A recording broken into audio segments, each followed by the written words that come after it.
सुप्रियाताई सुळे, त्याचबरोबर या परिषद साहित्य संमेलनाचे आयोजक माननीय आमदार रोहितदादा पवार आणि मंचावर उपस्थित असलेल्या रयतच्या व्यवस्थापन परिषद सदस्य माननीय मीनाताई जगधनेजी, त्याचबरोबर या साहित्य संमेलनाचे स्वागताध्यक्ष आदरणीय फाळके सर ज्यांनी अत्यंत सुंदर अशी मांडणी केलेली आहे आणि त्याचबरोबर ज्यांनी हे साहित्य संमेलन या ठिकाणी आयोजित केलं ज्यांची कल्पना या आयोजनामागची आहे ते आमचे बंधू आदरणीय नगरकर सर, त्याचबरोबर इथे उपस्थित असलेले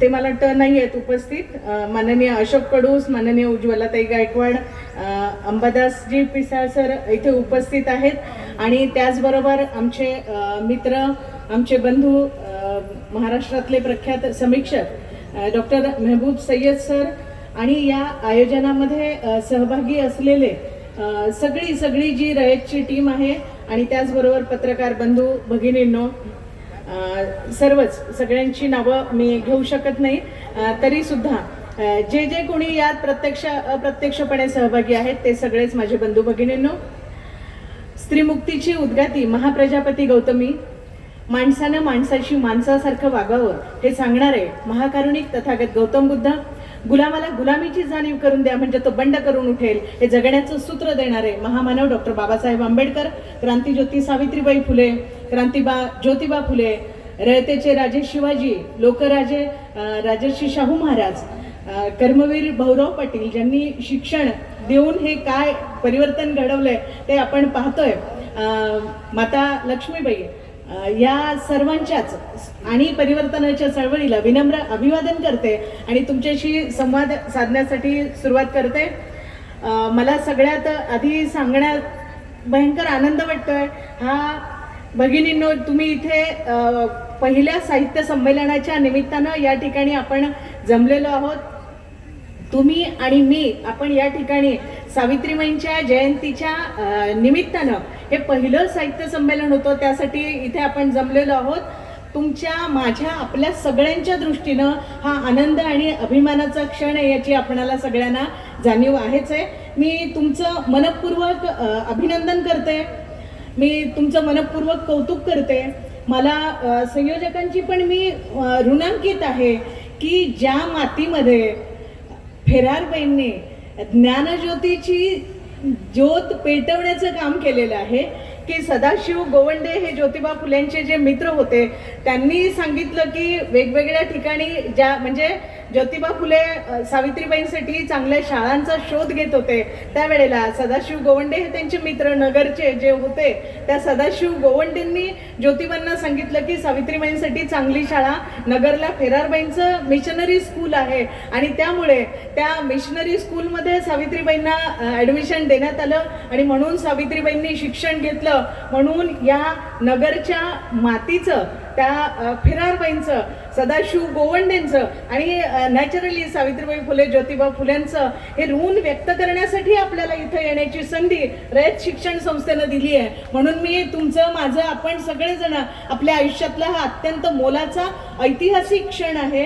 हे खरंच आहे की खूप म्हणजे वेगवेगळ्या साहित्य संमेलनामध्ये आपण जातो, आपण लिहितो, म्हणजे आपण बोलतो, मांडतो, हे आहेच आहे. आणि मी या रयत शिक्षण संस्थेची, नगरकर सरांची, मीनाताईंची, सुनंदाताईंची, सगळ्यांची मी मनपूर्वक ऋणांकित आहे.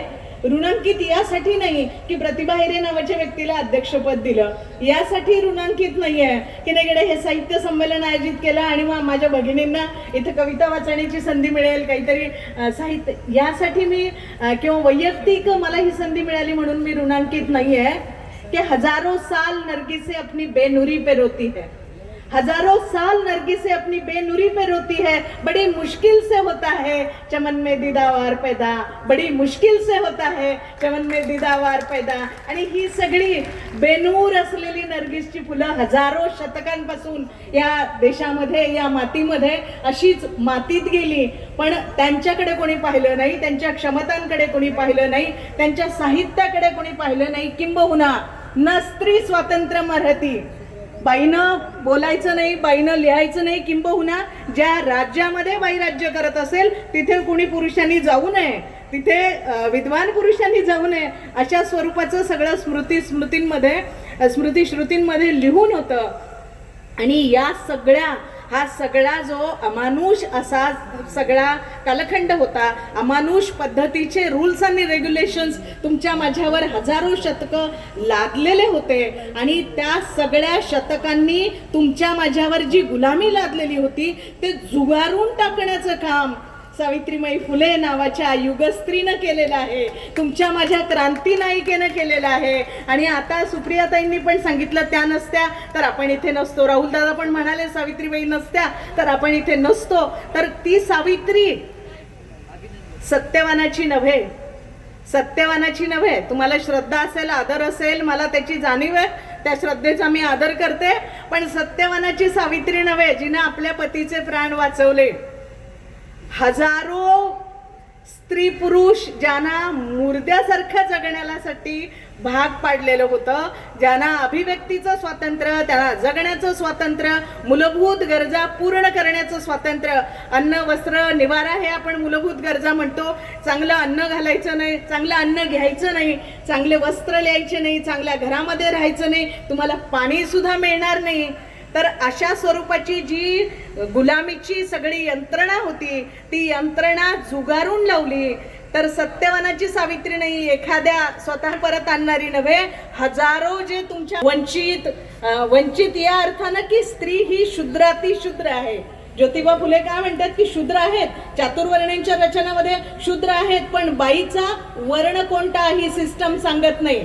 धर्मशास्त्र बाई कुठल्या वर्णामध्ये जन्माला आलेली, तिचा वर्ण कोणता. मका पूछो तो बेपता, पता पूछो तो लापता, मका पूछो तो बेमका और पता पूछो तो लापता. अशी असणारी जी बाई आहे त्या बाईच्या आणि एकूणच तमाम बहुजनांच्या आयुष्यामध्ये त्यांचं मृतवत असं केलेलं जे जगणं होतं, त्या मृत व्यक्तीसारख्या जगणाऱ्या लोकांमध्ये प्राण फुंकण्याचं काम केलं. त्या ज्योतीच्या सावित्रीचा हा वाढदिवस आहे, हे तिचे जन्मदिवस आहे. आणि त्या निमित्तानं आम्हाला इथं येण्याची संधी दिली. आणि ज्योतिबांच्या प्रती, सावित्रीबाईंच्या प्रती, कर्मवीर भाऊरावांच्या प्रती, लक्ष्मीबाईंच्या प्रती असणारं जे काही आमचं ऋण आहे ते ऋण व्यक्त करण्याची संधी दिली. म्हणून मी आपली ऋणांकित आहे, कारण हा मोठा क्षण आहे. म्हणजे हजारो वर्ष बहुसंख्य म्हणजे बहुजनांना असं मी म्हणेन. आपण म्हणतो की आमच्याकडे असं महान शिक्षण होतं, तुम्ही मी आपण सगळे ते शिकत आलेलो आहे की अशी महान शिक्षण पद्धती होती, गुरुकुल पद्धती होती, बरोबर आहे ना. माझ्या भगिनींना माहिती आहे गुरुकुल पद्धती होती, अशी शिक्षण महान अशी पद्धती होती ना, होती का नाही. अशी महान गुरुकुल शिक्षण पद्धती होती असं तुम्हाला मला शिकवलं जातं. BEd वगैरे DEd होऊन तुम्ही इथे आलेले असणार आहेत, तुमच्याविषयी मला प्रचंड आदर आहे, अभिमान आहे. जे शिक्षण घेऊन आपण इथे आलो त्याच्यामध्ये भारतीय शिक्षण पद्धतीचा इतिहास तुम्ही शिकलेला असणार आहे. आणि आपल्याला सांगितलंय की गुरुकुल पद्धती होती, गुरुगृही जाऊन ज्ञान ग्रहण करायचं अशी पद्धती होती. कोणाकोणाला अधिकार होता. सावित्रीबाईंना गुरुगृही जाऊन ज्ञान घेण्याचा अधिकार होता का. ज्योतिबा फुलेंना गुरुकुल पद्धतीमध्ये जाण्याचा अधिकार होता का. बाबासाहेबांना गुरुगृही जाऊन शिक्षणाचा अधिकार होता का. शिवाजी महाराजांना त्यांनी गुरुगृही जाऊन शिकण्याचा अधिकार दिलेला होता का. कोण जात होतं त्या शिक्षण पद्धतीमध्ये शिकण्यासाठी. ती गुरुकुल पद्धती कोणासाठी होती. आपण पाहतो ब्राह्मण, क्षत्रिय, वैश्य आणि शूद्र हे 4 वर्णांची रचना होती. या 4 वर्णांच्या रचनेमध्ये क्षत्रिय, वैश्य, शूद्र यांना तो शिक्षणाचा अधिकार होता का. नव्हता. तो तसा शिक्षणाचा अधिकार नव्हता. मग मी जातीवाचक बोलत नाही, मी समाजशास्त्राची अभ्यासक आहे, त्यामुळे रॅशनली आपण बघायचं. कारण शिक्षक हा रॅशनल आहे, बुद्धिवादी आहे, तर्कनिष्ठ आहे, विज्ञानवादी आहे आणि डोळस आहे अशी माझी श्रद्धा आहे, असं माझा विश्वास आहे की हा इथे ज्या माझ्या भगिनी आलेल्या आहेत, हा जो वर्ग आहे हा विज्ञानवादी वर्ग आहे. आणि आपण भावनिक नाही, आपण बुद्धिनिष्ठ आहोत, तर्कनिष्ठ आहोत. म्हणून इथे मी एखादा उल्लेख करते तर तो जातीवाचक आहे किंवा मी कोणाच्या विरोधात आहे असं कृपा करून समजून घेणारच नाही, हे मला माहीत आहे. तर वरच्या वर्गाचं अध्ययन आणि अध्यापन करणं हे फक्त वरच्या वर्गाचं काम होतं. क्षत्रियांनी राज्यशकट चालवायचं, वैश्यांनी व्यापार करायचा आणि शूद्रांनी या तीनही वर्णांची सेवा करायची. बरोबर आहे ना? मग शिक्षणाचा अधिकार फक्त या वर्गापुरता मर्यादित होता. हा वर्ग किती टक्क्यांचा आहे तुम्हाला माहित आहे? तितका जो वर्ग आहे त्या वर्गातल्या स्त्रियांना तो शिक्षणाचा अधिकार होता का? ब्राह्मण स्त्रियांचं उपनयन होत होतं का? उपनयन म्हणजे मुंज किंवा मोंजी विधीचा कार्यक्रम असतो, ब्राह्मण स्त्रीचं तरी उपनयन होत होतं का? उपनयन म्हणजे काय आहे? ही शिक्षणामधली ऍडमिशनची प्रोसेस आहे असं मी म्हणते. त्यांचं तरी होत होतं का? ब्राह्मण स्त्रियांचं उपनयन होत नाही. ब्राह्मण स्त्रियांना याचा अर्थच असा आहे की शिक्षणामध्ये त्यांना प्रवेश नव्हता.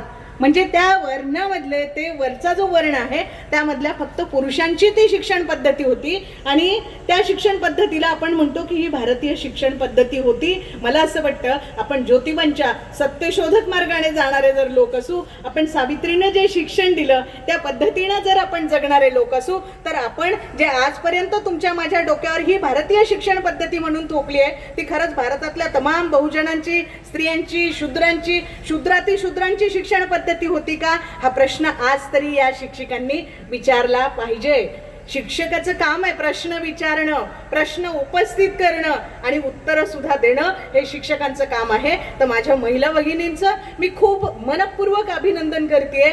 तुम्ही कदाचित प्रश्न विचारत असालच, काहींनी अजून प्रश्न विचारले नसतील, पण इथे तुम्ही सावित्रीमाईंच्या जयंतीच्या निमित्ताने या साहित्य संमेलनात आलात म्हणजे तुम्ही इथून पुढे सावित्रीबाईचा वसा घेऊन पुढे चालणार आहात अशी मला आशा वाटते आणि म्हणून मी तुमचं अभिनंदन करते.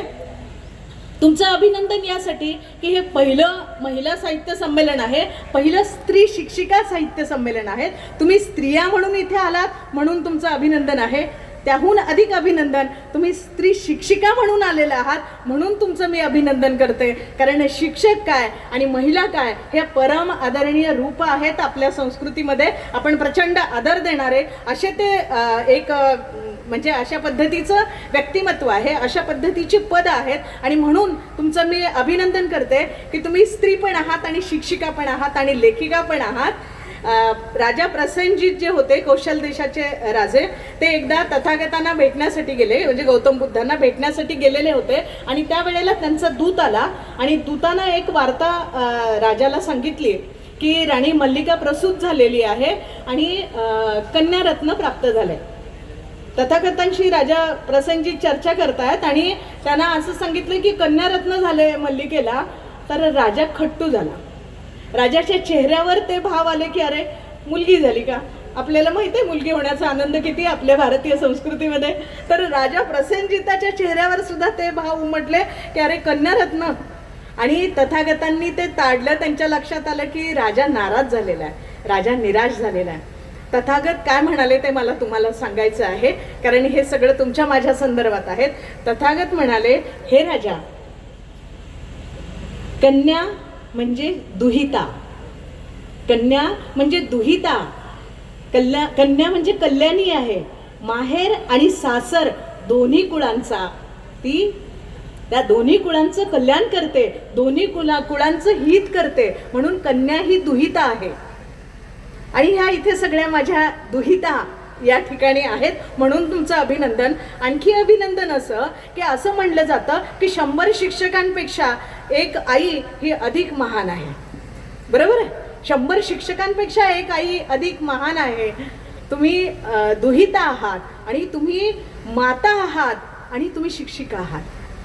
म्हणजे मी असं मानते की समाजाचं सगळं ऊर्जा केंद्र या ठिकाणी जमलेलं आहे आणि अभिनंदन रयत शिक्षण संस्थेचं यासाठी करते की या ऊर्जांना ऊर्जांकित करण्यासाठी. आणि कसं ऊर्जांकित करायचंय की सावित्रीमाई जिला आपण ज्ञानज्योती म्हणतो, जिला आपण क्रांतीज्योती म्हणतो, त्या क्रांतीज्योतीच्या उजेडानं तिच्या ऊर्जेनं या महिलांना ऊर्जांकित करण्यासाठी हे साहित्य संमेलन, हे पहिलं साहित्य संमेलन आपण आयोजित केलेलं आहे. हा एका मोठ्या इतिहासाचा प्रारंभ आहे असं मी म्हणते. कारण हजारो शतकं यांनाच कोणी बोलू दिलेले नाहीये.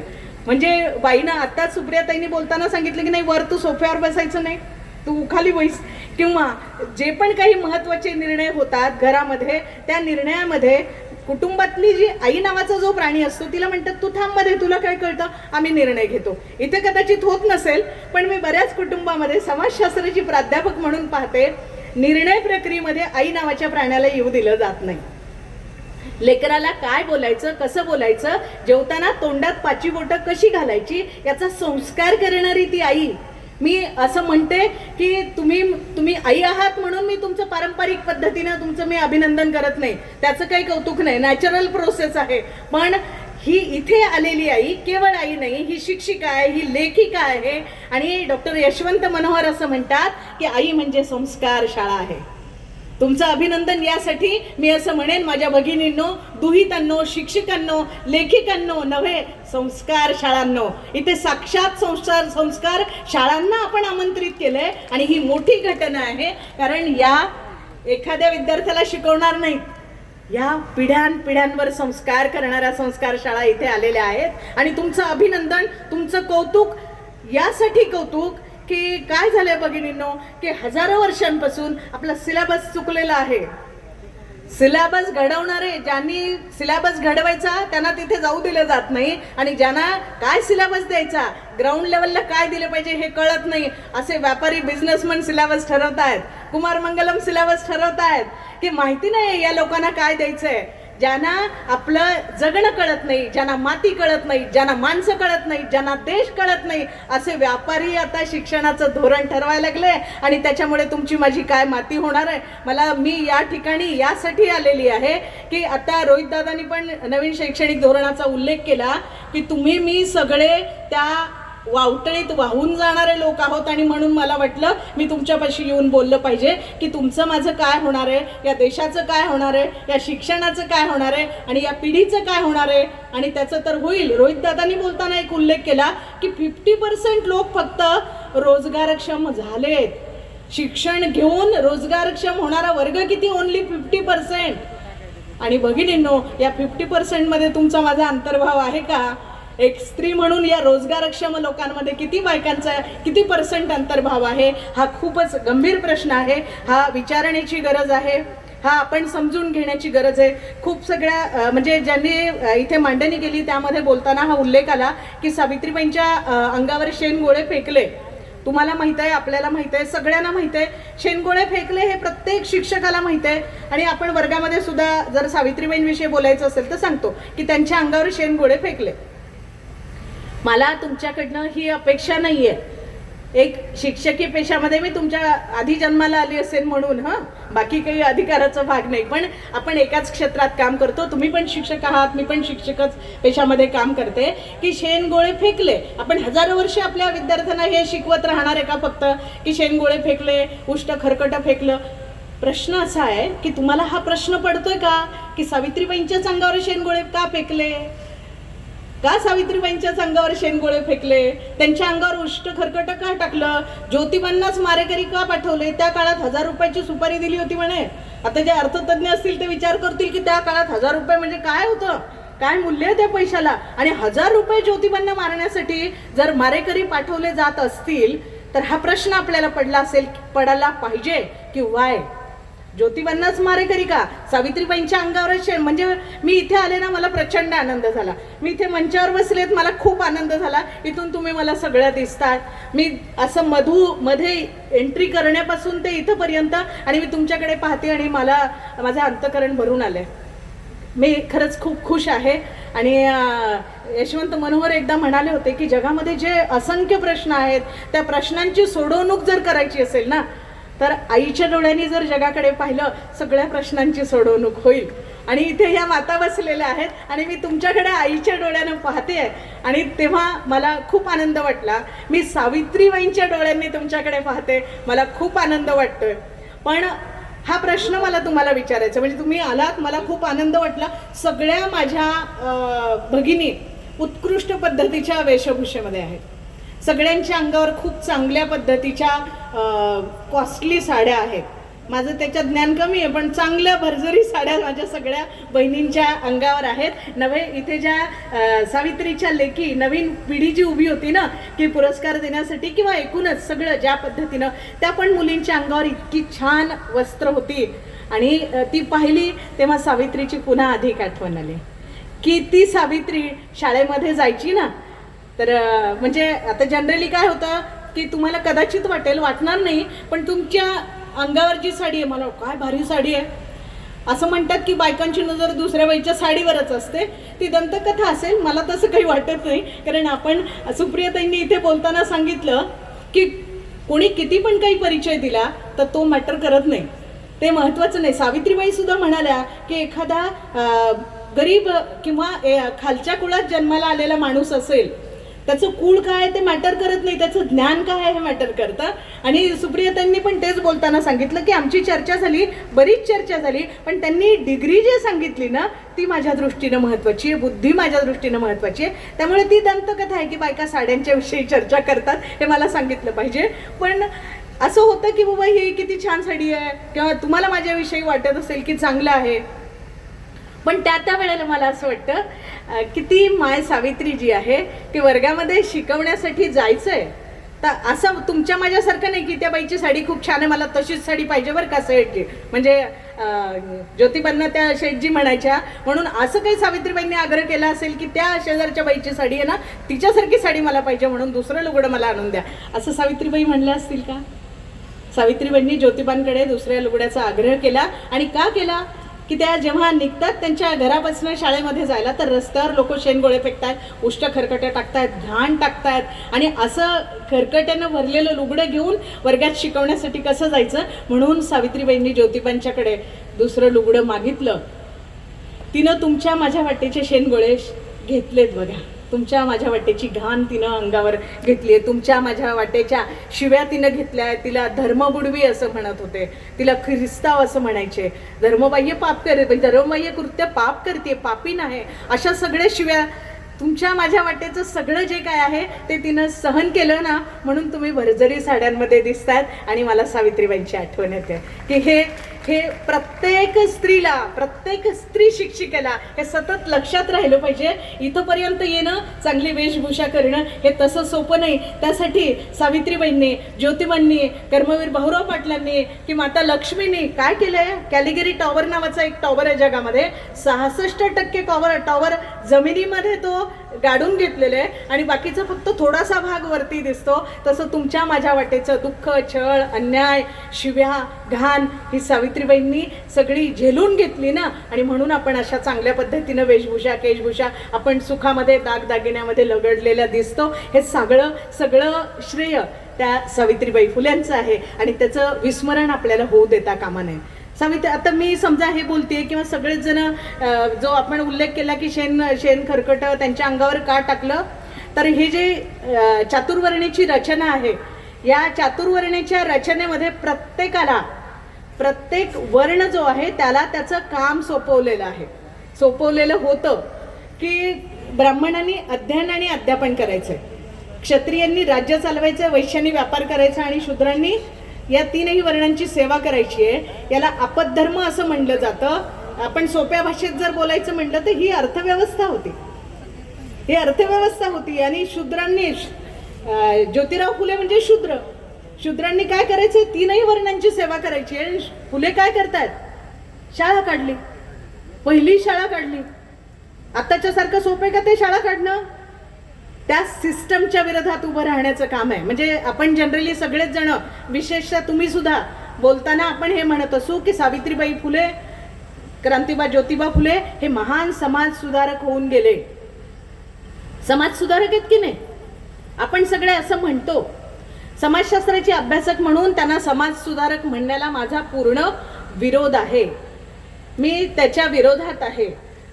कशामुळे विरोधात आहे की सावित्रीबाई फुले, ज्योतिबा फुले यांनी काय केले की तुम्हाला मला शाळेमध्ये जायचं नाही, स्त्री शूद्र बहुजनांनी शाळा शिकायची नाही, एका विशिष्ट वर्गापुरतं ते मर्यादित होतं. हा नियम होता ना, हा धर्मनियम होता, हा धर्मशास्त्रांनी सांगितलेलं होतं.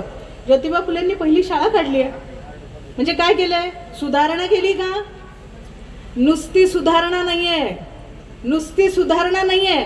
नाही म्हणून जे सांगितलं ना त्याला छेद दिला, त्या सिस्टमच्या छाताडावर उभे राहिले आणि तुम्ही देत नाही का? शिक्षण देणार नाही का बायकांना? शूद्रांना शिक्षण देणार नाही का? चला मी नवीन शाळा काढतो. काय आहे ही? क्रांती आहे, सुधारणा नाही आहे. ही क्रांती आहे. सुधारणा आहे का? सुधारणा म्हणजे हे डायस आहे, याचा एखादा पाय तुटला त्याला पाय लावून टाकायचा. डागडुजा करणे म्हणजे रिफॉर्म आहे. तेच फक्त फॉर्म जो आहे ना आकृतिबंध आहे तसा ठेवायचा आणि त्याच्यामध्ये डागडुजा करणे ही सुधारणा झाली. ज्योतिबा फुले, सावित्रीबाई फुले, बाबासाहेब आंबेडकर यांनी नुसत्या सुधारणा केल्या नाही, त्यांनी क्रांती केली. जे नाकारलं ना, नाही म्हणून सांगितलं, त्यांनी नवीन पर्यायी व्यवस्था उभी केली, नवीन शाळा सुरू केली. बायकांना शाळेत जा नाही म्हणताय का? मी बायकांच्यासाठी शाळा म्हणजे फुल्यांना विचारलं होतं की तुम्ही शाळा मुलींच्यासाठी पहिली शाळा का काढली? तर फुल्यांनी ज्ञानोदयच्या अंकामध्ये इंटरव्ह्यूमध्ये सांगितलंय बघा, दोन वेगवेगळ्या गोष्टी की त्या सुधारक जे होते त्या काळामध्ये ते आपल्या महिलांना, मुलींना, बायकांना शिक्षण देऊ इच्छित होते. त्याचं कारण काय होतं की आदर्श पत्नी, आदर्श भगिनी, आदर्श माता बनली पाहिजे म्हणून शिक्षण देत होते. आणि सावित्रीबाई, ज्योतिबा फुले शिक्षण का देत होते? त्यांचं काय उद्दिष्ट होतं? ज्योतिबा म्हणाले की ज्या ज्या लोकांना असं वाटतंय की राष्ट्राचं कल्याण झालं पाहिजे, राष्ट्राचा विकास झाला पाहिजे असं ज्यांना वाटतं ना त्यांनी महिलांना शिक्षण दिलं पाहिजे. हे दृष्टिकोन वेगळा आहे, लक्षात घ्या. की माझी आई इंग्रजीत बोलली पाहिजे, माझी लेक मडमासारखी बोलली पाहिजे, हा हेतू नाही आहे. हेतू काय आहे की देशाचा जर विकास व्हायचा असेल तर देशाच्या तळाच्या माणसाचा विकास झाला पाहिजे. आणि सगळ्यात तळाशी कोण आहे? सगळ्यात तळाशी बाई आहे. बाईला सगळ्यात खाली म्हणजे या चातुर्वर्ण्याच्या रचनेमध्ये तिला काही स्थान नाही आहे, तिचा काही वर्ग नाही, तिची जात नाही आहे, ती खऱ्या अर्थानं सर्वहारा आहे. आणि तिला शिक्षण देण्याचं काम ज्योतिबा फुल्यांनी केलं. पहिली शाळा काढली आणि या शाळेमधनं त्यांनी जे ज्ञान दिलं. सावित्रीबाई काय म्हणतात की शूद्रास सांगण्याजोगा आहे शिक्षण मार्ग हा, शिक्षणाने येते मनुष्यत्व, पशुत्व हटते पहा. तुम्हाला मला पशु पातळीपासून नेऊन मानव बनवण्यासाठी सावित्रीबाई फुल्यांनी काम केलेलं आहे. आणि म्हणून आपण, आपली सगळ्यांची जबाबदारी आहे की एक शिक्षिका म्हणून आपण सावित्रीबाईंचा वसा आणि वारसा पुढे चालवतो काय. आज जे वेगवेगळे प्रश्न निर्माण झालेले आहे, नवीन शैक्षणिक धोरण आलेलं आहे, सगळ्या शिक्षिका भगिनी इथे बसलेल्या आहेत. काय चाललंय? शाळांचं संकुलीकरण करा म्हणतात, शाळांचं क्लबिंग करायचं आहे. आणि त्या क्लबिंग केलेल्या शाळेमध्ये तुमचं माझं काय होणार आहे तुम्हाला माहित आहे. म्हणजे विक्टर ह्युगो असं म्हणतो की जेव्हा आपण एखादी शाळा उभी करतो तेव्हा आपण कारागृहाचे दरवाजे बंद करतो. एखादी शाळा उभी करणं म्हणजे कारागृहाचे दरवाजे बंद करणं म्हणजे गुन्हेगारी बंद करणार आहोत. आणि या शैक्षणिक धोरणात काय व्हायला लागलं? पटसंख्या कमी असली की शाळा बंद होते की नाही? जिथे पटसंख्या 20 पेक्षा पटसंख्या कमी असली तरी सुद्धा शाळा बंद व्हायला लागलेल्या आहेत. शाळांचं हे संकुलीकरण चाललेलं आहे. दळणवळणाची साधनं नसतील तर पुन्हा आणखीन त्यांची वेगळी पॉलिसी आहे. म्हणजे वर्ग खोल्यांमधनं जर शिक्षण येणार असेल पण वर्ग खोल्याच आता त्याच्यावरच बुलडोजर फिरवण्याचं काम चाललेलं आहे. तर शिक्षकांची आव्हानं खूप वाढलेली आहेत. म्हणजे आपण अशा खूप आनंदी पद्धतीने जगावं असं काही नाही आहे. आता सगळेच प्रश्न आणि महाविद्यालयीन पातळीवर प्रश्न जर पाहायचं झालं तर कुमार मंगलमनी सांगितलंय की बाबा कस्तुरी रंगननी सांगितलंय की शाळा महाविद्यालयाचे अनुदान बंद केले पाहिजेत, शाळा महाविद्यालयांचं अफिलिएशन रद्द केलं पाहिजे आणि सगळ्यांनी त्यांचे स्वतःचे फंड्स रेज केले पाहिजे. खेड्यापाड्यात आता मीनाताईंशी बोलतानाच चर्चा झाली, त्या म्हणल्या की या शैक्षणिक धोरणामध्ये तुमचे फंड्स उभे करा म्हणतात. खेड्यापाड्याचे लोक कुठनं फंड्स आणणार आहेत? ज्यांना खायला अन्न नाही, ज्यांना लिहायला वस्त्र नाही, ज्यांना पोहून शाळेवर जावं लागतं त्यांचे पालक कुठून देणार आहेत? फंड्स कुठून देणार आहेत? आणि ज्या विद्यार्थ्याकडे म्हणजे त्यांना उदरनिर्वाहाचा प्रश्न आहे ते अँड्रॉइड फोन कुठून आणणार आहे? म्हणजे जगायचंय का शिकायचंय असा जर प्रश्न निर्माण झाला तर हे मुलं अँड्रॉइड फोन घेतील का जगतील? तर ही सगळी परिस्थिती या नवीन शैक्षणिक धोरणानं तुमच्या माझ्यावर आणलेली आहे. शाळा महाविद्यालय बंद करण्याचं षडयंत्र चाललंय. म्हणजे माझ्यासारखी व्यक्ती असं म्हणते, मी असा विचार केला होता की या शतकामध्ये इथून येणाऱ्या पिढ्यांच्यासाठी जर यांना जगायचं असेल, यांना माणूस म्हणून जगायचं असेल तर शिक्षणाचं सावित्रीकरण झालं पाहिजे. शिक्षणाचं सावित्रीकरण झालं पाहिजे असा मी विचार करते. पण सावित्रीकरण होण्याच्या ऐवजी शिक्षणाचं मरण होऊ घातलंय. हे जे लोक आहे म्हणजे आधीपासून असेच होते, ज्यांनी तुकोबाच्या गाथा इंद्रायणी डुबवल्या, ते मंबाजीचे जे आहेत वारस ते शक्ती म्हणजे मी बोलत असताना म्हणत असते की अंधेरा कायम रहे म्हणणारे शक्ती प्रबळ झालेले आहेत. सम्राट किल्मिशचं राज्य मोठं झालेलं आहे आणि उजेडाचे वारसदार असणारे तुम्ही मी आपणाला हा उजेड आपण आपल्या काळजामध्ये घेऊन आपल्या लेकरांपर्यंत द्यावा अशी परिस्थिती नाही. जर पटसंख्येअभावी शाळाच बंद करणार असतील तर या शिक्षकांचं काय होणार आहे? तर यामध्ये बहुसंख्य शिक्षक, काही विनावेतन काम करणारा जर मोठा शिक्षकांचा, रयतच्या बाहेरचं बोलते मी, असा प्रचंड मोठा शिक्षकांचा वर्ग आहे ज्यांचे उदरनिर्वाहाचे प्रश्न आहेत आणि विद्यार्थी असा आहे फाटका तुटका. तर ह्या विद्यार्थ्यांचं आणि या शिक्षकांचं म्हणजे मरण होऊ घातलेलं.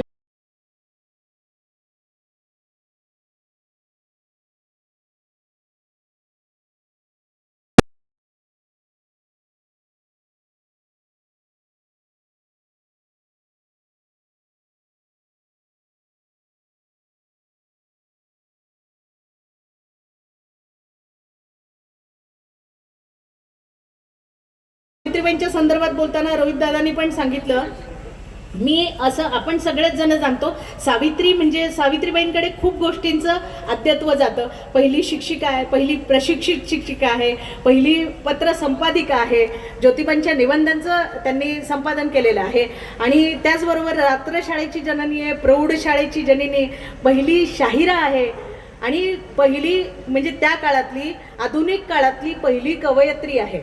1854 मध्ये सावित्रीबाईंचा काव्य फुले हा कविता संग्रह आलेला आहे. त्या काळात केशवसुतांचा जन्म झालेला नव्हता. इथे मराठीतले तज्ज्ञ लोक बसलेले आहेत. केशवसुतांचा जन्म झालेला नव्हता त्यावेळेला 1854 मध्ये, त्यांचा 1866 मध्ये जन्म झाला आणि 1885 वगैरे त्यांनी लिखाणाला सुरुवात केली आहे. तेव्हा केशवसुतांचा जन्म झाला नव्हता. सावित्रीबाईंनी काव्य फुले लिहिले. सावित्रीबाईंची जी कविता आहे ते शूद्रास सांगण्याजोगा आहे, शिक्षण मार्ग हा शिक्षणाने येते मनुष्यत्व, पशुत्व हटते पहा, किंवा चला उठा बंधूंनो शिक्षणासाठी उठा, या स्वरूपाच्या कविता आहे. त्या व्यसनाच्या संदर्भात बोलतात, शिक्षणाच्या संदर्भात बोलतात. सुप्रियाताई बोलताना आता जे त्यांनी अंधश्रद्धेच्या संदर्भात म्हटल्या, त्या अंधश्रद्धेच्या संदर्भात सावित्रीबाईंच्या कविता आहे. म्हणजे ज्याला आपण आधुनिक मूल्य म्हणतो ती आधुनिक मूल्य मांडणारी पहिली कवयित्री सावित्रीबाई फुले आहेत. पण मराठी समीक्षक, मराठी साहित्याचे जे समीक्षक आहेत त्यांनी काही असं कुठे लिहिलं नाही की आधुनिक काव्याची जननी सावित्रीबाई फुले. हे तुमचं काम आहे, हे आपल्याला करायला लागेल. वो नाही करेंगे ज्यांच्या हातामध्ये लेखणी वाणी हजारो शतकं जी त्यांनी बुडाखाली दाबून ठेवली ते लिहित नाहीत. म्हणजे स्त्री मुक्तीचा इतिहास असेल, स्त्री शिक्षणाचा इतिहास असेल, सावित्रीबाईंचा नामोल्लेख सुद्धा हे लोक करत नाहीत. ज्योतिबांचं नाव घेतात पण सावित्रीबाईंचं घेत नाहीत. तर त्यामुळे हे करण्याची जबाबदारी माझ्या महिला भगिनींची आहे. आपण हा खरा इतिहास समजून घेतला पाहिजे, मांडला पाहिजे. डॉक्टर बाबासाहेब आंबेडकर असं म्हणतात की विचार देखील मरते असतात. म्हणजे विचार सुद्धा मरतात, त्याचं सुद्धा पोषण करावं लागतं, त्याची जोपासना करावी लागते. प्रॉब्लेम असा आहे, मी असं म्हणाले की आपला सिलेबस दुसरेच लोक ठरवतात आणि आपण तो फक्त विद्यार्थ्यांकडे देतो.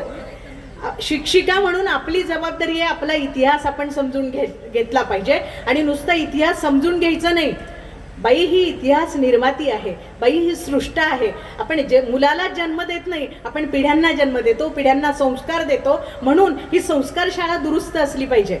म्हणजे आपण तळ्यात मळ्यात असून चालणार नाही. आपण सावित्रीचं नाव घ्यायचं, सावित्रींच्या विषयी बोलायचं, पण नवरात्र उत्सवामध्ये नवीन नवीन वेगवेगळ्या रंगाच्या साड्या घालायच्या, पण सावित्रीला साडी नव्हती हे विसरून जात असू आपण मुलांना चांगली दृष्टी देणार नाही. शिक्षक जर पांगळा असेल तर मुलाला चालायला समर्थ बनवणार नाही. शिक्षक जर आंधळा असेल तर मुलाला चांगली दृष्टी देणार नाही. आणि या पिढीला दृष्टी म्हणजे नजर और नजरिया हे दोन्ही देण्याची जबाबदारी आणि सामर्थ्य शिक्षकांकडे आहे. आणि म्हणून मला असं वाटतं की आपण हे समजून घेण्याची गरज आहे. हे विचार सुद्धा मरतेत. सावित्रीबाईंना हे लोक म्हणतात, म्हणजे जर तुम्ही वाचलं तर तुमच्या लक्षात येईल की ज्या काळामध्ये अभिजन वर्गातली स्त्री शिक्षण घेऊ शकत नव्हती त्या काळात शूद्रातली बाई कशी शिक्षण घेईल. म्हणजे सावित्रीबाईंना त्यांनी संशयाकित करून सोडलंय. म्हणून आपला इतिहास जो आहे तो आपण आपला इतिहास समजून घेतला पाहिजे.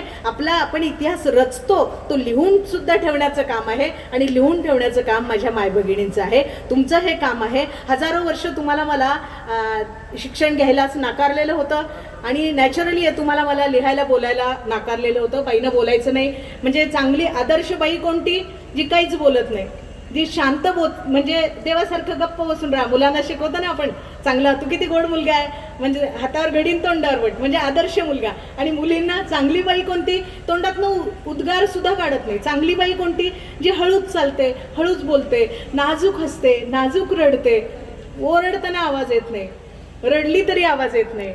हे काय आहे?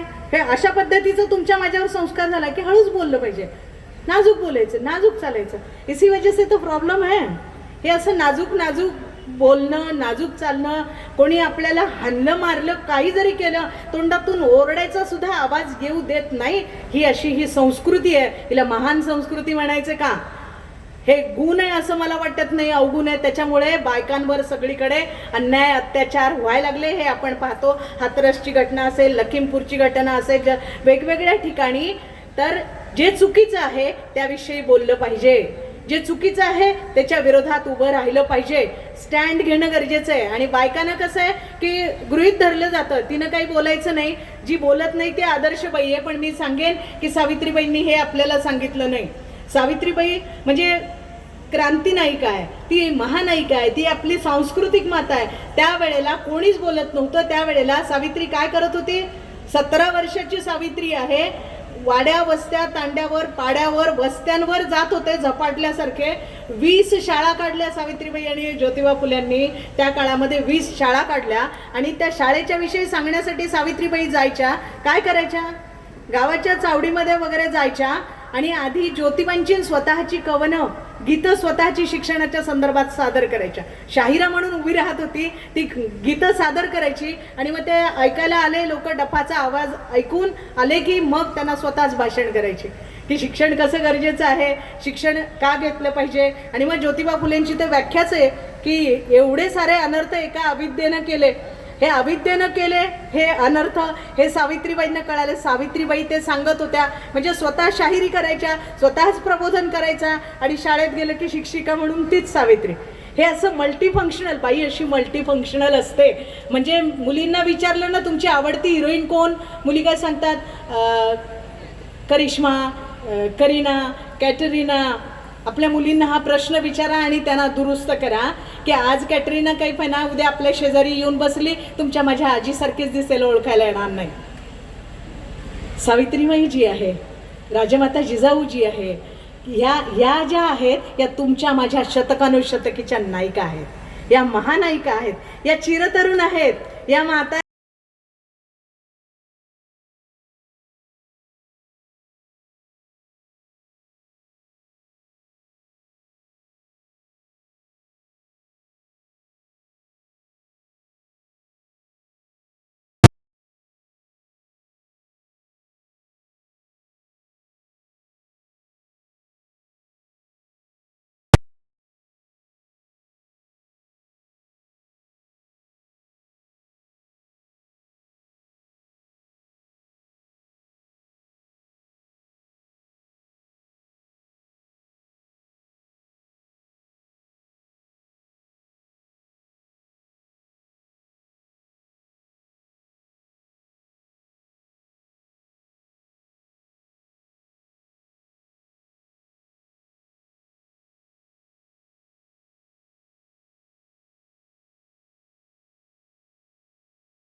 म्हणून सावित्रीबाई लिहिते.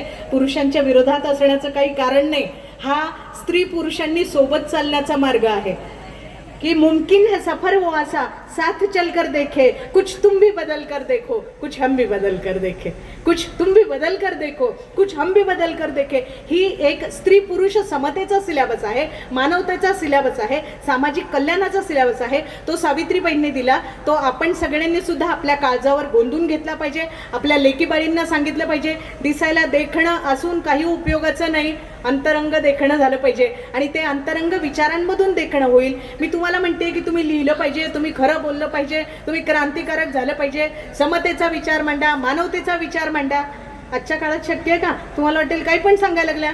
थोडा एखादा शब्द बोललं की लोक म्हणतील देशद्रोही आहे, घाला यांना जेलमध्ये, नाही का? असं होतंय ना. काही एखादा शब्द उच्चारला, ताईंनी सांगितलं अभिव्यक्ती स्वातंत्र्याचं काय झालं. चित्रपटाला तरी आंदोलन होतील, कोणी बोललं तरी आंदोलन होतील, म्हणजे काय काय होईल सांगत नाही. मग म्हणून तुम्ही मी आपण बोलायचंय का बोलायचं नाही, बोलायचंय का बोलायचं नाही. सावित्रीबाई फुल्यांनी आपल्याला निर्भयता शिकवली आहे. सावित्रीबाई फुल्यांनी आपल्याला धाडस दिलेलं आहे. सावित्रीबाई फुल्यांनी आपल्याला विचार दिलेला आहे. आणि विचार कसा आहे? समतेचा विचार आहे, मानवतेचा विचार आहे. आणि हा मानवतेचा समतेचा विचार जर आई गप्प बसली तर लेकरं बोलणार नाहीत. शिक्षिका गप्प बसली, विद्यार्थी बोलणार नाही. मी तुमचं सगळ्यांचं मनपूर्वक अभिनंदन करीन, यासाठी करीन की तुम्ही आलेले आहात. जे दळण सगळ्या बायका आतापर्यंत दळत बसल्या ना, ते त्या पद्धतीचं दळण दळू नका. उसकी कोई जरूरत नाही. बहुत सारे लोक कर रहे की असं छान छान मी किती देखणी आहे, हे किती छान, हे प्रेमाच्या गुलछबू गप्पा मारणं, त्याची आज गरज नाही आहे. आज आपल्याला सामाजिक समतेचा विचार रुजवला पाहिजे. आज आपल्याला मानवतेचा विचार रुजवला पाहिजे. आपल्याला प्रयत्नवाद दिला पाहिजे, आपल्याला विज्ञानवाद दिला पाहिजे. तर ह्या पिढीमधनं ही पिढी डोळस होईल, ही पिढी समर्थ होईल. आणि ते जाण्यासाठी माझ्या माय भगिनींनी स्ट्रॉंग होणं गरजेचं आहे. तुम्ही स्वतःच सावित्रीबाई आपल्या काळजावर गोंधून घेतली पाहिजे. मी एक सर्वे घेतला होता आणि शिक्षिकांचा सर्वे घेतला होता प्रोजेक्टसाठी, आणि त्यांना विचारलं किती भगिनींना सावित्रीबाई फुले माहीत आहे. दुःखदायक उत्तर आलं होतं. बऱ्याच शिक्षकांना सावित्रीबाई फुले माहीत नव्हत्या. एक तर रिसर्च स्कॉलर होता, एका प्राध्यापकाच्या घरी गेला, घरात सावित्रीबाईंचा फोटो लावलेला होता. तर त्या प्राध्यापकांना तो म्हणला की सर आजी आहेत का तुमच्या? अरे माझी नाही, या पिढ्यांची आजी आहे. आणि हेच जर कळालं नाही, म्हणजे असं ना संभाजी भगत म्हणतात तसं, हे पालखीचे भोई यांना आईची ओळख नाही. हे पालखीचे भोई यांना आईची ओळख नाही. ज्यांना आईची ओळख नसेल ती पिढी पुढे कशी जाईल? म्हणून आपली माय कोण आहे, आपला बाप कोण आहे, आपला शत्रू कोण आहे, आपला मित्र कोण आहे, हे शिक्षिकांना कळालं तरच येणाऱ्या पिढ्यांना कळणार आहे, नाहीतर काही कळणार नाही. आणि म्हणून सगळ्यात जास्ती जबाबदारी असेल तर माझ्या माय भगिनींची आहे. आई म्हणून सुद्धा आहे आणि शिक्षिका म्हणून सुद्धा आहे. आणि तुम्ही दुहित आहात म्हणून हे काम करायला पाहिजे असं मला वाटतं. मला माहीत आहे की खूप सगळं तुम्हाला बोलायचं ऐकायचं आहे. फक्त जाता जाता एक की मी इथे येण्यामागची भूमिका काय आहे. जावेद अख्तरांची जी कविता आहे त्या कवितेच्या 2 ओळी सांगेन आणि थांबेन. मला प्रचंड बोलावं वाटतं पण दुसऱ्यांवर अन्याय करू नये हे मला कळतं, म्हणून मी त्या कवितेच्या ओळी सांगेन आणि थांबेन. जावेद अख्तर म्हणतात की जो वाकयात हो गए उनका तो जिक्र है, जो वाकयात हो गए उनका तो जिक्र है, लेकिन जो होने चाहिए वो वाकयात लिख, जो होने चाहिए वो वाकयात लिख, जो बात कहते डरते हैं सब, जो बात कहते डरते हैं सब, वो बात लिख. याचा अर्थच असा आहे की आपण निर्भय झालं पाहिजे. आपण निर्भय झाल्याशिवाय ही पिढी निर्भय होणार नाही. नाहीतर आपण सगळे मुकगिळे लोक जर निर्माण करू तर या शिक्षण पद्धतीचा हा सगळा पराभव आहे. सावित्रीबाईंनी तुम्हाला मला जे दिलं ते आपण पुढे नेणं गरजेचं आहे. त्यासाठी सावित्रीचा एकतरी गुण घेणं आपल्याला गरजेचं आहे आणि प्रामाणिकपणे हे शिक्षण पुढे गेलं पाहिजे. हे शस्त्र तुमच्या हातात दिलेलं आहे शिक्षणाचं, आपल्या लेकीबाळींच्या हातात द्या, तर आपण या सिस्टमशी लढू शकू हे मला वाटतं. मैं ये नहीं कहता कि मेरा सर न मिलेगा, मैं ये नहीं कहता कि मेरा सर नहीं मिलेगा, लेकिन मेरी आंखों में तुझे डर न मिलेगा, लेकिन मेरी आंखों में तुझे डर न मिलेगा. हे सांगते आणि माझी एक कविता सांगते आणि थांबते. सहन करा. एक कविता मला सांगण्याची इच्छा आहे. एक स्त्री पुरुष समानतेची कविता आहे, तेवढी सांगेन आणि थांबेन. थोडी गेय स्वरूपातली कविता आहे. पंख पसरी न म्हणते निळ्या नभात मी, पंख पसरीन म्हणते निळ्या नभात मी. तुमची माझी सगळ्यांचीच इच्छा आहे. पंख पसरीन म्हणते निळ्या नभात मी, रंग उधळीन या आस म्हणतात मी. उघड तू पिंजरा, माझ्या भावंडांना माझ्या दोस्तांना उद्देशून, उघड तू पिंजरा दोस्त हो ना खरा. उघड तू पिंजरा दोस्त हो ना खरा. श्वास घेण्यास अवकाश देना जरा. श्वास घेण्यास अवकाश देना जरा. पंख पसरीन म्हणते झेलता झेलता रूढीचे वार रे. झेलता झेलता रूढीचे वार रे. झाले बरची मी भाला मी तलवार रे. झेलता झेलता रूढीचे वार रे. झाले बरची मी भाला मी तलवार रे. तू ही लढनाता, तू ही लढनाता, सोड भिडनाता. तू ही लढनाता, सोड भिडनाता. धर्मग्रंथ आणि पंथाशी भिडनाता. धर्मग्रंथ आणि पंथाशी भिडनाता. पंख पसरीन म्हणते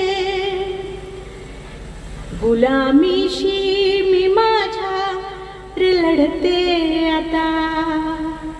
गुलामीशी मी माझ्या लढते आता. तडफडले आधी ना मी रडते आता. तडफडले आधी ना मी रडते आता. मी उभी ठाम रे, मी उभी ठाम रे. हो शिरकान रे, मी उभी ठाम रे. हो शिरकान रे. युद्ध लढण्यास देना तुझा बाण रे. हा पॉलिटिकल बाण नाही बरं का, शस्त्र या अर्थाने. युद्ध लढण्यास देना तुझा बाण रे. पंख पसरीन म्हणते लेक ज्योतीची अन लेक साऊची मी. लेक ज्योतीची अन लेक साऊची मी. लेक भीमाची अन माझी जाऊची मी. लेक भीमाची अन माझी जाऊची मी. घे तुही आरसा, घे तुही आरसा. तुही घे हावसा, घे तुही आरसा. तुही घे हावसा. भीम ज्योतीचा चल चालवू वारसा. भीम ज्योतीचा चल चालवू वारसा. भीम ज्योतीचा चल चालवू वारसा. मी पुन्हा एकदा रयत शिक्षण संस्थेचे अनेकानेक मी ऋण व्यक्त करते. मला माझ्या भगिनींना सावित्रीबाईंचे ऋण व्यक्त करण्याची संधी दिली. तुम्हाला सगळ्यांना खूप सदिच्छा आणि निर्भयपणे लिहा. जे वाटतं खरोखर मनातलं ते लिहा. हे सांगते आणि थांबते. धन्यवाद. धन्यवाद मॅडम. यानंतर कार्यक्रमात